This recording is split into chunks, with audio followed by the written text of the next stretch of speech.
Καλημέρα κουζίνα με την Βόνη Καλμανάκη. Καλημέρα Ελλάδα, σας ευχαριστώ πάρα πολύ που ήρθατε. Σήμερα θα κάνουμε ελληνικά κουλούρια για τα Χριστούγεννα. Λοιπόν, πρώτα, πριν αρχίσουμε, πρέπει να πλένουμε τα χέρια μας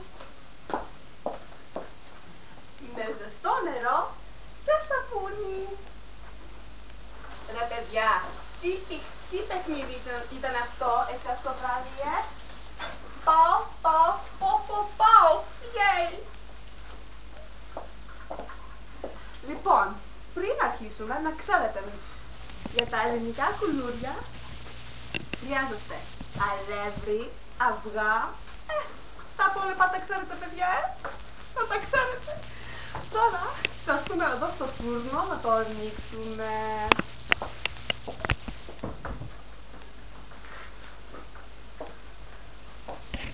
Και τώρα θα σβημώσουμε το αλεύρι με τα χέρια μας στα καθαρά.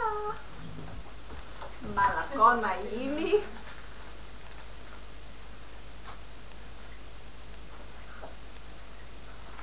Έτοιμα είναι για το φούρνο.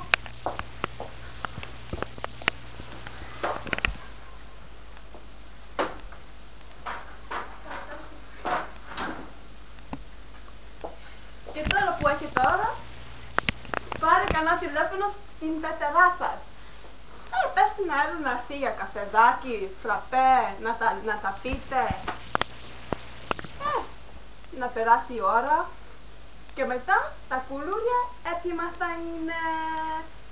Λοιπόν παιδιά, τι άλλο να πούμε. Ξέχασα, εχθές το βράδυ είδα την Τέλη Ζήνα. Τέλεια, μια φωνή. Κουκλάρα είναι. Εμένα μοιάζει. Τι να πούμε. Την πεθερά σας να τα πείτε. Τώρα τα κουλούρια έτοιμα είναι.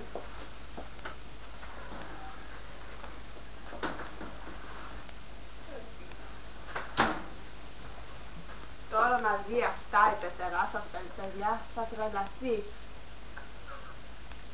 Παιδιά μου, καλά Χριστούγεννα, καλή χρονιά. Εύχομαι να τα πούμε πάλι. Σας ευχαριστώ πάρα πολύ. Γεια σας, αγάπη μου.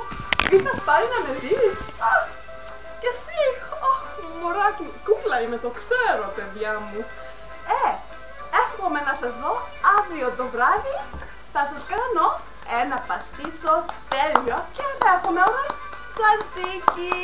Σας ευχαριστώ πάρα πολύ.